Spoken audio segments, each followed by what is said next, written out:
want to thank you for tuning in. Now, right now, what I want you to do, if you buy a phone or a cell phone and you can make some calls or do some texts or do some emails, call somebody right now. Let them know that we're on the air and tweet somebody, instant message somebody. Whatever you text them, whatever you need to do, get folks and let them know we online and we got a good show for you today. Today we're going to have Captain Keith Lucas with the San Diego Police Department. He's going to be with us, and this week's topic we're going to be talking about the best of both worlds, pro-black and pro-police. A lot of times people, I'm not a part of the Black Lives Matter movement and so on, but I understand their cause because it does include all of us and so on, and I agree with a lot of what they're saying and what they're doing and so on. But a lot of times, some of the things that they do, folks begin to think because they're protesting or they're speaking out or disrupting something that they're anti-police, and that's what they try to make them out to be, anti-police. Now, maybe some in the crowd in the group is, but altogether, just trying to push issues that are pro-black and dealing with black issues does not mean that you're anti-police. And so we're going to talk about this today with Captain Lucas, who is a black officer and grew up in Southeast San Diego, and God is blessing him in his work that he's doing as a police officer and so on. And so also, if you want to call in, you can call in at 619-919-4745. That's the number that you can call in on. We're going to, when we get to about our 9:15 break, we'll bring Captain Lucas in after the break. But I did have a few things that I did want to share with you before we get to that point. We know that a lot of things have been going on throughout the city, the state, and the nation.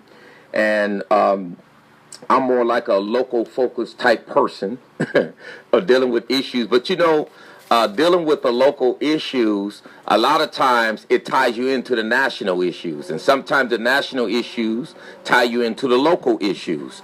And so, like when a young man is killed in, where they say, Minnesota, then the other, that was Castile, and then the other young man, Irving, was killed in Baton Rouge or Louisiana.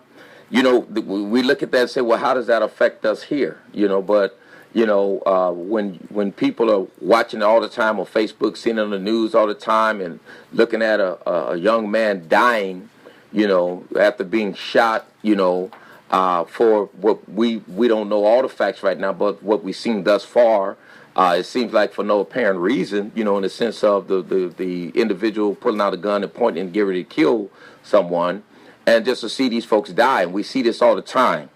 And, so we connect with that, just like law enforcement connected with the Dallas officers that were killed, the 5 that were killed during that same week. They connected with that. And last time I saw some police officers, they're still wearing their black bands in honor of that. And so we should be able to honor both, right? We should be able to honor the black lives that were lost, and we should be able to also honor the police officers' lives that were lost, right?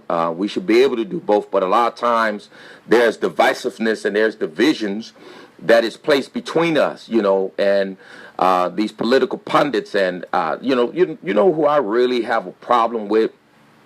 I have a problem with these law enforcement association representatives.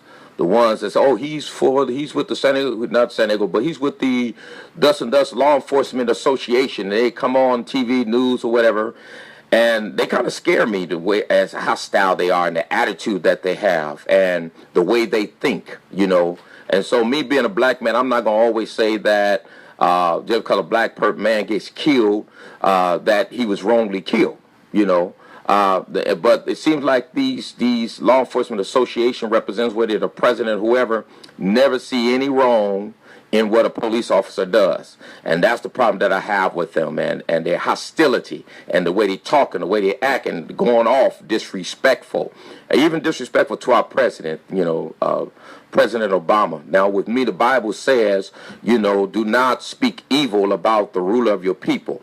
And so I'm held to a higher standard than most people. So it doesn't matter whether it's Obama because he's black. I don't just honor him because of that. I honor him because he's the president and he's in that office. And when I say that he's in that office as a president, don't mean, because you hear people say, I respect the office, but I don't respect the man. Well, to respect that office, you have to respect that man, whether you agree with him or disagree with him. And so it doesn't matter whether it was the first President George Bush, or President Bill Clinton, or then President George Bush again, or President Obama. All these, when you look at all these guys, it doesn't matter who was president. I always respected the office. Therefore, I respected the person. Before President Obama got in there, was President Bush. When people talk about him and make fun of him, I would defend the president. Even though I'm not a Republican, I would defend him because he's the president of the United States. And I would tell people, they shouldn't talk like that or say things. Let's deal with the issues. Let's deal with what's going on. But let's not make it personal, and let's not disrespect that office. And people just disrespect that office. But you know what's going to happen? When their man get in there as president, if it ever happens, that office is still going to be disrespected. And so we got to really kind of look at that and make sure that we're not hurting ourselves by the things that we do. It may be popular to do, but it doesn't make it right.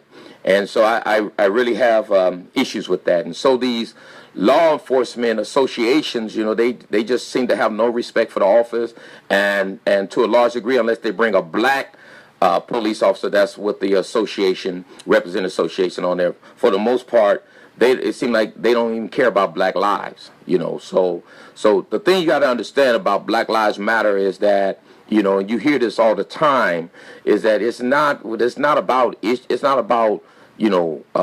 that other people's lives don't matter. But what it's really about is drawing attention to the plight and the mistreatment and the killings of black lives, And I used to be a critic of them, to a certain degree, because so what about all the black on black crime, especially, here in San Diego, we're dealing with it all the time, and we speak out, we try to help. So we're trying to do something about the black on black crime. And I said, well, no, they're trying to bring attention to the systemic racism and what's going on in police. I said, yeah, but we've got to pay attention to the other piece too. But then, as I begin to look, and as I begin to look at this, especially when you're dealing with media, and because that's where the narrative is framed in mainstream media. And I start seeing the mainstream media, they may make you think that they're on your side as a black person, but they're not. They're completely not. And they're going to frame that narrative the way they want to frame it. And they're in bed with everybody else when it comes to making black people look bad, talking about black people, criticizing black people. They just do it in a more subtle way. And then when you try to address certain issues through the public media, they don't pay you no attention. They dismiss you. They ignore you. So then I look at Black Lives Matter. I said, man, they disrupting stuff and they getting attention. And therefore they're getting their message out. I think that they're highly effective. And I'll say to them, keep on doing what you're doing, because I support you in that. I'm not a part of the movement, but I do support them in what they're doing, because they're doing a good job. And keep on disrupting. Keep on bringing attention to this, because that's the only way these folks are going to listen. And that's the way I see and I see it and feel about it. So we are tied into all of these type of incidents that happen around the country. And so, on a national level, we do have to pay attention to it and address it and so on.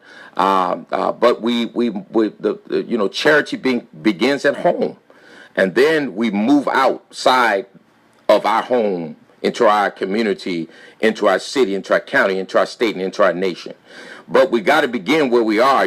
Some people want to be on the national level, but you're not doing nothing here. You want to be respecting the city level, but you're not doing nothing in your own area.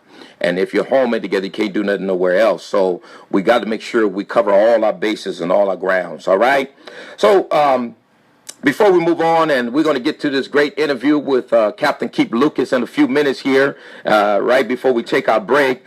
But I did want to talk about Prop 57. And I know people, Proposition 57, what is that? A lot of people probably don't even know what it is.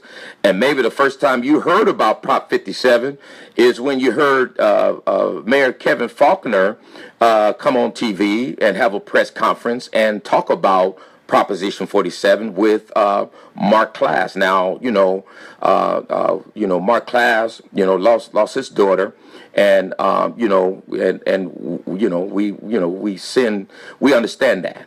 And a lot of times they put those people up there so that you can't attack and you can't tear down. Oh, who gonna mess with Mark Class? But let me tell you something. Mark Class have a lot to do with building up this racist and this unfair criminal justice system. So he get no sympathy or compassion from me.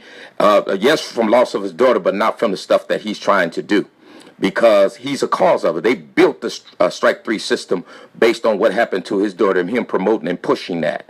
And so we got to be careful when we see people like him coming out there talking about Prop 57 is going to release violent criminals and things like that. Let me tell you what Prop 57 will do and what Prop 57 is all about. Prop 57 is called the Public Safety and Rehabilitation Act of 2016. And here's what it will do. It will authorize parole consideration for people with nonviolent convictions who complete the full sentence of their primary offense. So what that means is, on this one, is that they will not be released early. This proposition in no way will cause them to be released any earlier than it would have been released for their primary offense. Okay, they're going to do their time on that, and they're going to do their complete time on that. Of course, anybody in prison right now, they get good time and all that. So that's not what Prop 57 is there to do, is to cause them get time. What it does when it says primary offense is that a lot of time folks have enhancement sentences. And so like a gang member, he might go out and sell drugs and get caught for selling drugs, and they say, okay, we sentencing you to 5 years for selling drugs. And so then they look at a couple of things. They look at one thing and say, okay, you're a gang member, documented gang member, and this is a gang crime. And so not only are you going to get 5 years, but for enhancement, we're going to give you 3 more years. And because you got caught, this is your second time for robbery, you're going to get 5 more years. And so therefore, instead of just doing 5 years, he's doing 13 years. And so what this law says is that, hey, wait a minute, man, you guys are trumping up all these charges, all these enhancements on these young men, and most of them are black and brown men. They're not white people, they're black people, they're Latino people. Folks are ones that are getting these enhancement sentences. And it's unfair. And you're not only doing that, but you're crowding the system with people who shouldn't be there.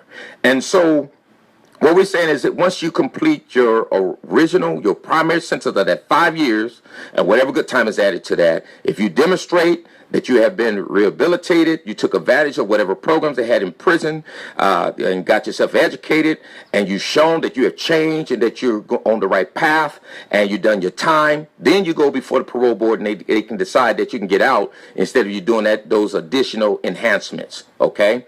Because that's what happens on south of the 8. When you look at 8 Freeway, you look at South, where you have poverty, where you have a diverse of color of people there, where you have a community that's being underserved, that's been traumatized, and so on. This is where the community where you find most people being arrested and put in jail, not the north of the 8, okay? So that's part of the problem because of systemic racism, and so we want to fix that. What it also do, it has these incentives for people who are in prison to encourage them to participate in these rehabilitation and education programs, whether it could be a drug program and so on. They have these programs. It also requires the Secretary of Corrections to certify that the regulations implementing these policies protect and enhance public safety. So no violent offenders are going to get out. I don't care what Mayor Faulconer tell you, with misleading people, or Mark Class tell you, anybody else, the Police Officer Association tell you, District Attorneys Association tell you, and all Sheriff's Association tell you, all these folks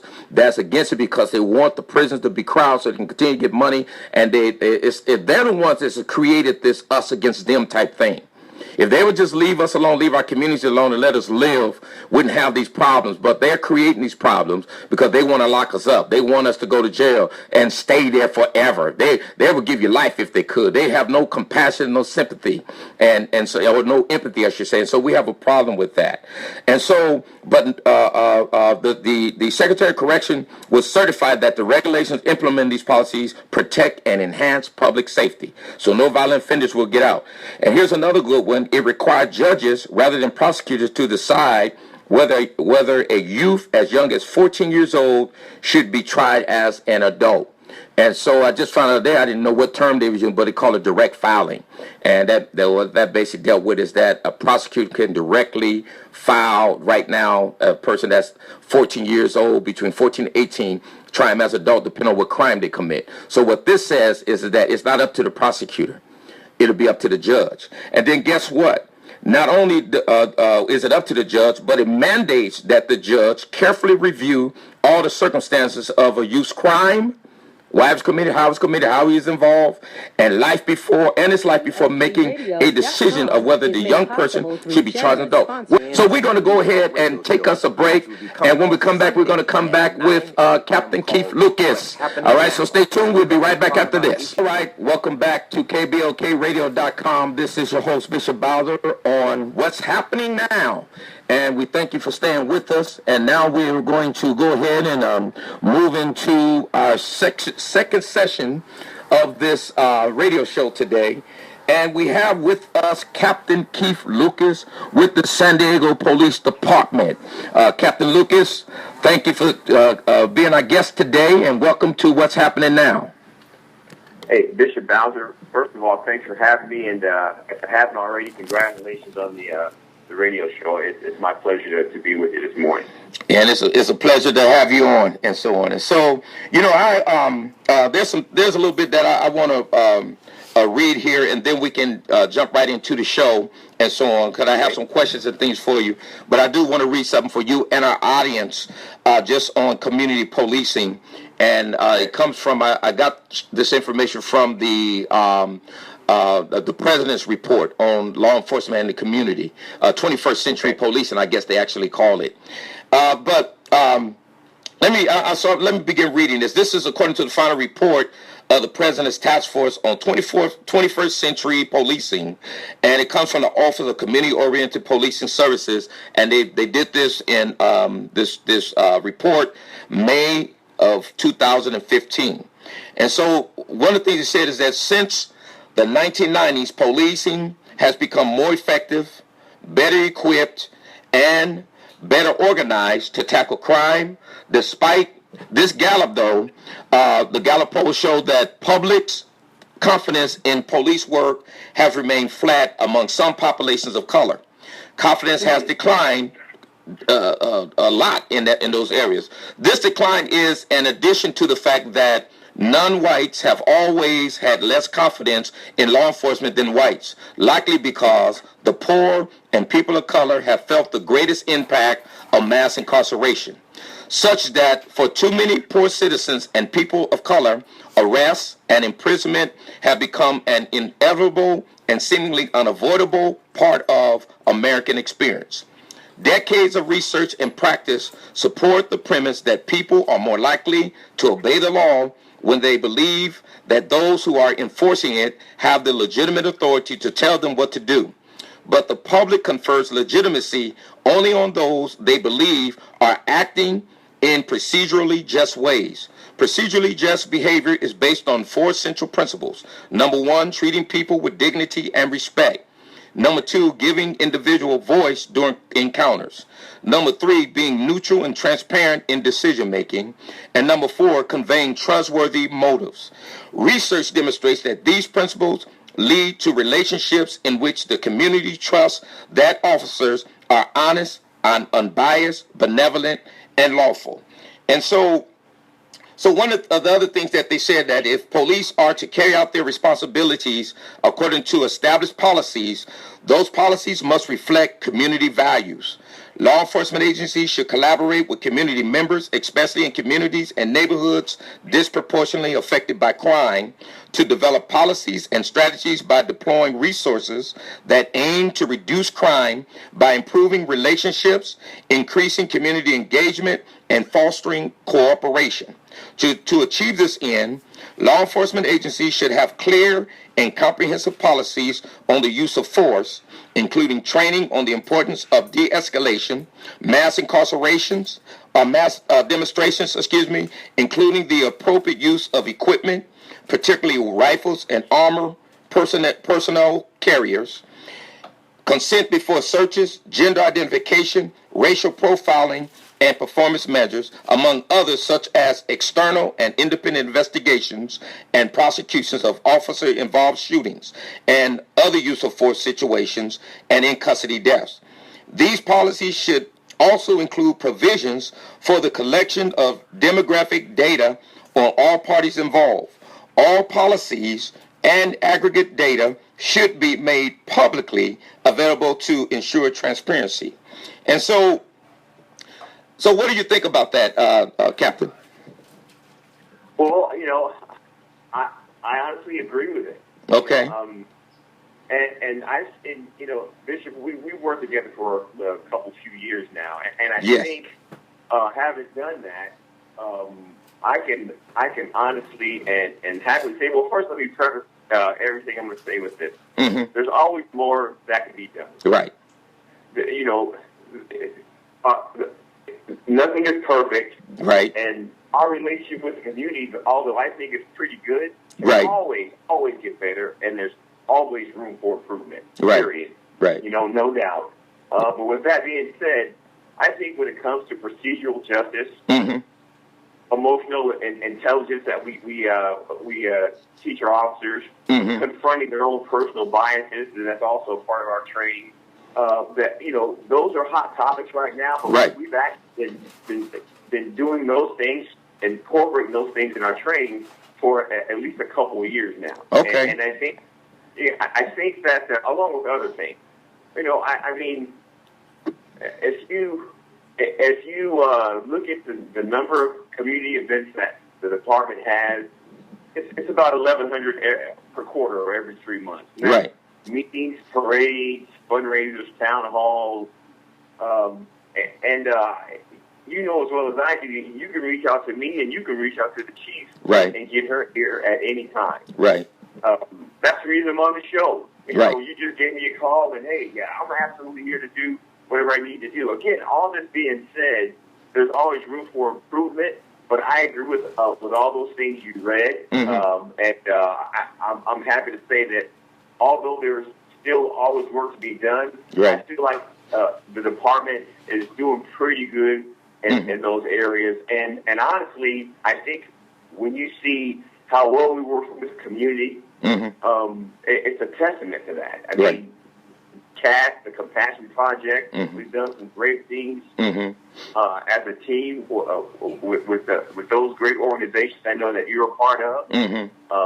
The recent protests that we've had, Mm-hmm. I think you see that, we just manage them. You mentioned that. Right. We allow people to express themselves. Mm-hmm. We support First Amendment rights. Mm-hmm. All the policies that you discussed, we have those in place.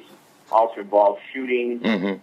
use of force. We have clear written policy on that. So all the things that were touched on, Mhm. I think we do well at. But again, I'm not going to say that we Right. have a perfect situation, because if we did, I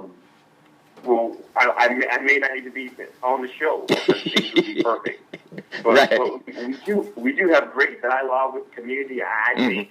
But again, Bishop, things can always improve. Right. And we realize that, and we're always working to improve it. And I would, ask the community to constantly give us feedback on all of that, because the only way we know how to get better is that constant contact Right. with the community. Right. Right. So, in saying that, I most definitely appreciate the San Diego Police Department. I do believe in working with law enforcement to make the community safer and better, and build those bridges between law enforcement and the community. I think that's very important. A lot of people don't understand that. One of the things whatever I commit to something, I'm not going to change because there's a storm. Right. Whether, the storm that's happening now with all the shootings and different things like that happen. And even if it happened here, I wouldn't change. I'm faithful and I'm loyal and I'm committed to whatever I'm faithful to and committed to. I'm going to be loyal to. Hey, And Pastor and Bowser, yeah, if I can just say yes. this real quick, we appreciate you. So I Mhm. want to say that. One, two, Thank you. you're absolutely right. When things get tough, that's not the time to change. That's the time to hunker down and Right. really keep that dialogue going. So I Right. appreciate you saying that. So I'm sorry to interrupt. Go Oh ahead. no, absolutely, absolutely. And so I'm committed to this no matter what. And before we get, because I do have some questions I want to get into now, but also, whether black, white, brown, Asian, Latino, or whatever. When you Right. look at all the various diverse San Diego Police Department, even though I believe that we should have more black officers on board, but I have a great relationship with the police department of all races, whether they're white, whether they're black. I mean, I met some great Absolutely. and some awesome people and have some great relationships with them. And I just wish the community knew the people that I knew and worked with the people that I work with to see that not only that great diversity that I've seen, but how excellent and wonderful these police officers are from that perspective. So, at least from my vantage point, that's where I see it. One of the things I do always say, though, is, from one perspective, when we talk about not making things personal, but operating off of principles. Yeah. I'm a principled man. And so my thing is, one of the things I always say is, like, if I go out there and commit a crime right now, the police will have to arrest me and take me to jail, depending on what I've done. And I may very well know the officer that has to arrest me, but he's not going to let me go because I'm his friend. On principle, he's going to arrest me. He going, hey, I'm sorry I have to do this, but I got to arrest you, and I wish you well, and when anything I can do, let me know, and so on. It's not personal. Exactly, he's going to arrest me, take me to jail. So it's the same way when it comes to police officers and police brutality, is that just because we speak out against it, and just because we may have a rally or press conference or whatever and call certain people out, doesn't mean that it's the same thing. It doesn't make it personal. We still love you all, but it's more so that we're dealing with a specific issue at that time. Even if we have it wrong, understand that we're operating off of principle and not making it personal. Absolutely, Pastor. And again, I appreciate everything you said. One, I wish we had more black officers too. And I'll be honest with you, still as a department, I'll tell you real quick to address that. I worked recruiting and backgrounds years ago as a sergeant. And even back then, the priority was represent the community. And if we had an academy hired, one of the main questions was, okay, what does that academy consist of? What does it comprise of? How many women? How many black officers, Latinos, from the LGBT community? Right. So it's always been important. And I wish we had more, but it's kind of tough to recruit from the community just because of that. The history we've had, and now it might even be tougher. But I to say that, I completely agree, and I know the department wants to see that representation too. It would do all of us good. For sure. Two, when it comes to not making things personal, I agree with that as well. If I'm at a protest and people are angry and they're screaming and shouting, just like some of the town hall meetings that we go to, I realize that when people are up there and they're venting their frustration, that their angers, it's because, when you have been made to feel disenfranchised and marginalized for years, and you have the opportunity to speak out and say what you need to say, well, then you take advantage of that. It's the same thing with the protests. Right. I'll be honest with you. At the end of those protests, at the end of those town halls, when the community shows how upset they are and how they like to see some change, when you stick around afterwards and you talk to those same people, best people in the world, see, we have great conversations. They tell us how much they support us, right? But at the same time, again, it's not personal. It's just this is my time to vent, right? And let you know that I would like to see change. So anybody who has any organizational maturity and has a global view, understands that. Right. And it's all good. Right. So we kind of jumped into this, but I know who you are and everything, but but the folks who are listening don't know who you are. So I do like to ask you how long you been with been in law enforcement. Okay, it'll be 29 years in November, and I can give you just a quick down and dirty on me. Okay. I was born in San Diego, lived on Webster for a while till I was about 6. Family moved to Skyline, and I was there. Parents got divorced, and I was right around 12. Mm-hmm. Kind of bounced around from mom to dad, lived with some friends, Mm-hmm. And those friends, his mom, and they lived in Skyline too. She worked for the marshal's office. And she encouraged me to be a cadet. They had a cadet program back then. Wow. And from there, it just kind of took off, went to school, and then from there, joined the police department in 1987. And I've, done SWAT. I was a training officer at the academy. I was a sergeant in Logan Heights. IA, internal affairs, I should say. Like I said, recruiting. Brigade unit where I knew before that when I was a lieutenant at Mid-City, but we worked more closely together when I was in the brigade unit. Right. Professional standards unit. I've been a captain at Western for almost a couple of years. So my heart and history is in San Diego, and more importantly for me, my heart and history and my best years are in southeastern San Diego. We called it Southeast back then, but now it's southeastern. But that's where I came up, Right. Now, I want to ask you a question. Why did you join the force? Well, you know what? Like most people who join the force, I'm not going to say all, but most, you want to see the right thing be done. And like a lot of us grew up in the 70s, 80s, and some even to this day, and it was different back then, and you and I talked about this at the time. You didn't always have the most positive contact with the police. Mm-hmm. You could just be doing your own thing. They pull you over, they stop you, and really not treat you as professionally as they could, because all the things we talked about, procedural justice, emotional intelligence, your own personal bias, that wasn't in play back then by any means. Mm-hmm. And all the community outreach that we got going on, it wasn't in play. Right. So, you're sitting there and that you're not being treated like you should be treated, and you feel that anger bubbling inside you. So, I told myself, I'm going to do this job. Right. And I'm going to do it better than the person I'm dealing with right now. And because I know how to treat people, and I know how people expect to be treated, and I'm not going to let people walk away from a contact feeling marginalized and angry, upset. So that's why I wanted to make that positive impact in my own community, be a role model, and just treat people decent. And honestly, back then, you just want to help people. Right. Some people don't have the means to help themselves when it comes to certain things. Right. I got to step in there and help people out. So and that's kind of in a nutshell. Right. Well, thank you. Now, I want to read to you what Dallas Chief David Brown said, the chief in Dallas, and he was quoted as saying in the New York Post. I believe this was July 11th, 2016, and I quote, "We're asking cops to do too much in this country," he said. "Every societal failure, we put it on the cops. Not enough mental health funding, let the cops handle it. Not enough drug funding, let's give it to the cops. The school failed, give it to the cops. That's too much to ask. If anything could be done, it needs to be done by our public, which includes the protesters," Brown said.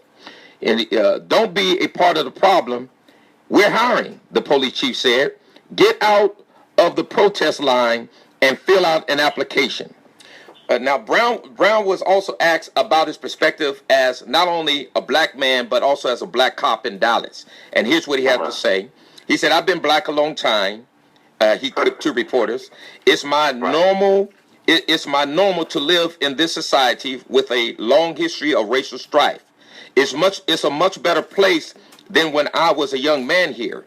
And so the question that I want to ask you, you did join the force as a black man and to make a difference. Am I correct? Oh, absolutely correct. And do you feel you have made a difference? I have, and I'll give you a personal example for you and I. Again, when I was working at Game Unit, we started that whole CAC thing. You know, That's right. Along with now Captain Dave Neslight, Mm-hmm. and that has been awesome. That is, the shootings you prevented, that CAC has prevented. You know, the outreach, and that's from working with the police department. So, absolutely, that's one of them. Others are knowing how our culture works, and when you go to someone's home and deal with them and have a personal experience with some of the pain, some of the challenges that we face in our culture, and being able to empathize and step in and make a difference. I'll give you another example. Years ago, I was riding around with my partner, and we stopped a car, a red stop sign over mid-city.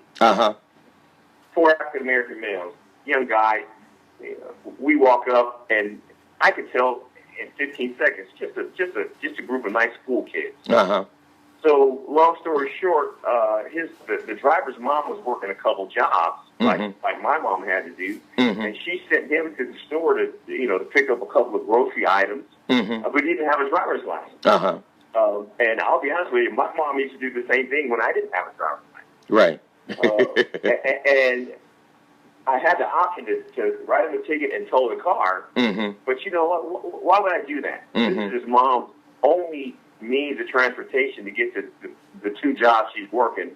So we didn't have cell phones back then, so I had communications call his mom up and say, hey, she's only a few blocks away. Hey, come get your car, and don't let your son drive again without a license, especially with three other buddies in the car. But I'm not going to take your car. Right. I went through those struggles with my mom. So those differences every day are the differences that I see and that I like to make. I live that young man's life. Right. And why would I do that to his family? You know what I mean? So those are a couple of examples, but absolutely I feel like I haven't come up in the community. Right. Well, thank you. That and that's awesome. And I know that's just the tip of the iceberg of the things that are going on, and not just with black officers, but with a lot of officers. We don't see the good that they do. And so, let me ask you this question: what is your perspective, not only as a black man, but as a black cop in San Diego? Well, I mean, you go into it like we talked about. You go into it wanting to do good, help people, and make a difference. But you kind of find out pretty quick, just because of the history that we talked about, because of the distrust, that you don't you wind up not being how should I put this? You kind of lose that end with your own community, and that's tough to say. But and I don't blame them, because there's a lot of anger and there's a lot of distrust. I don't blame. I should say them. I should say us for that, because everything is cool a lot of times, but sometimes when they find out, oh, you're a police officer, people kind of clam up a little bit. When I go through the barber shop, I usually try not to let people know what I do. I just want to go in there and get a haircut and listen to you know how the barbershop atmosphere is, and just relax and enjoy it. And this is just one example. Right. But typically, if they find out, I'm a police officer, because I drive the car I drive, or whatever, I would say the attitude changes, but the comfort level changes. Exactly. And, so I really would stress that you don't change as a person, right? And you still want that community involvement. You still want to be a part of your own community. Yeah. But just because of the distrust, because of the so many things that have occurred over all these years, you lose a little bit of that, and it's just unfortunate. Now, the people that you've known for years, your real close friends, they never change. Right. Your family, they don't change. Right. But just some of the community, but again, it comes from all the history that has happened. And typically, like you said, Pastor, when you get to know someone, like you've gotten to know me, when you take the time to get to know that police officer, when that police officer takes the time to get to know you, then all that stuff goes out the window, and you realize that these are just people. Exactly. Everybody's just a person with the same struggles, the same pains, the same issues in life. We just have probably different jobs. You know what I mean? Right. So that's my perspective, at least. Yeah, absolutely. Now, one of the things when we look at the Dallas chief, David Brown, because he was on the national scene, and he's a black chief police officer, and I guess a lot of people was impressed with his leadership, but he suggested that protesters that were a part of the problem, and challenged them to leave the protest lines and fill out an application. Now, what I mean by that is, because they were asking questions, and I say he suggested that because he said, don't be a part of the problem. So where I see that is that you see these protesters as a problem. And so he suggested that protests were part of the problem, and he challenged them to leave the protest line and fill out an application. But here's something that I was looking at in the 21st Century Report, and it says by the time a person is 17, a black young man is 17, they have been stopped and frisked a dozen times. And then it goes on to say that does not make that 17-year-old want to become a police officer. The challenge is to transform the ideal of policing in communities among young people into something they see as honorable.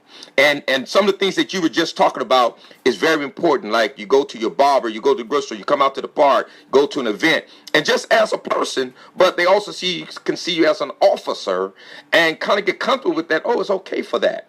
Because one of the things that I see today is that, on one end, community say, hey, yeah, we need to get more black officers, we need to get more people into the police force. But then on the same end, everybody hate the police. And there's some people that will talk to police officers in private and shake their hands, but won't do it publicly. And I understand that, but it's because the way the community is. Now with me, I'll shake your hand in public, I'll shake your hand anywhere or hug you and talk to you no matter where, but there are a lot of people that won't do that. And that does not help in the recruiting and making young black men feel comfortable in becoming a police officer. So how do we change that? Well, I mean, we got to keep the dialogue open. Okay. We really do. Like you said, some of the community meetings, some of the one-on-ones where I'm not just there as a black man, I'm there as a black police officer as well. And be positive and start to break down those barriers. But well, I got to be honest with you. I got flack when I wanted to be a police officer too. I didn't listen to it. I just knew what I wanted to do. Right. But my parents, my grandparents, the people I looked up to supported it. Good. So I think that's what we need to do. If we want our youth to be police officers and take advantage of all these things that our ancestors, those before us, fought for, equality, and that includes equality in law enforcement. We have to tell them that's an honorable profession. Right. We have to demonstrate that to them. We can't yell at the police in public and then shake their hand in private. Right. What kind of message does that send? Exactly. You're right, Pastor Bowser. You don't change publicly or privately. Right. You're the same, period. Right. And again, I appreciate that. We appreciate that. We appreciate everyone who's like that. But what kind of message does it send to your children when you curse the police, and even maybe rightfully so, but then you don't praise them if they do something right, and then you don't be talking to them. Right. Well, I don't think our youth are going to want to be police officers. One, because of some of the issues that we face and that we have with the community that we have to continue to work on, and two, because our community leaders don't always publicly support the police and tell our youth to get out there and do that. It is an honorable profession. Right. Right. Yeah. Well, that's very good. So now, can you tell us the area that your division patrols? What Oh division you're yeah, captain of? Western is about 22 square miles. Now I have Ocean Beach, I have Hillcrest, Point Loma, Fashion Valley. That includes the mall. And I've got Old Town, Mission Hills. Uh, it's a huge division. I've got the 3 trauma hospitals, Mm-hmm. some 2 major universities. I have CMH. Mm-hmm. It's extremely large, and there's a lot to do, but it's extremely diverse, Mm-hmm. which is very, very, very, very cool. I like the fact that if you drive through the division, you're going to hit just about every ethnic group. You're going to hit just about every socioeconomic level. So that's a challenge, and the challenge is just making it all work and being available for everyone. Yeah, it's an extremely large division with quite a lot to do and a lot of challenges. But that's why you guys pay me, right? Right. So how many officers do you supervise? Well, I have 2 lieutenants. I'm sorry, I have 3 lieutenants. I'm sorry, one's on special assignment Okay. for the All-Star game and that stuff. So 3 lieutenants, 16 sergeants, and just around 100 or so police officers, and that doesn't include my volunteers, the RSVPs. Right. I got a great administrative or clerical staff, and so it's a large command with a lot to do and a lot to supervise, and I'm responsible for all of it. Right. Now, how many black officers do you have? You supervise? Gosh, I couldn't tell you offhand. Okay. Let's see. Well, I have one African American sergeant, and right now, off my head, 3 African American or black officers. But then I have actually a pretty decent mix of just about everything. But back to what you said, I would love to see more. Right. I'll be honest with you, I'd love to see more, and I hope we can get more, especially in today's environment. Right. Now, let me ask you a question. What is your opinion of Black Lives Matter? Oh, my opinion is I understand their anger. I understand the frustration, and we've talked about that quite a bit today. Mm-hmm. I hope that with everything that's going on, that we see positive change from that. Mm-hmm. I don't like when anybody from anywhere, that includes possibly officers or any other group, call for violence against another group. Mm-hmm. Right. So and if that's what you got going, I'm not saying that Black Lives Matter only has that going. Right. Because they absolutely don't, and they are there to get some positive things done. That's for sure. And for those few on the fringe who have called for violence against anyone, including police officers, that or separatism, based on the color of a person's skin. Right. I'm not down for that message, no matter who it comes from. Right. Got you. So do Black Lives Matter? Absolutely. Mm-hmm. They matter just as much as the next person's life, and that's the whole point. Right. So a lot of that message is absolutely 100% great. Mm-hmm. I just don't like the violent part of it or the separatist part of it.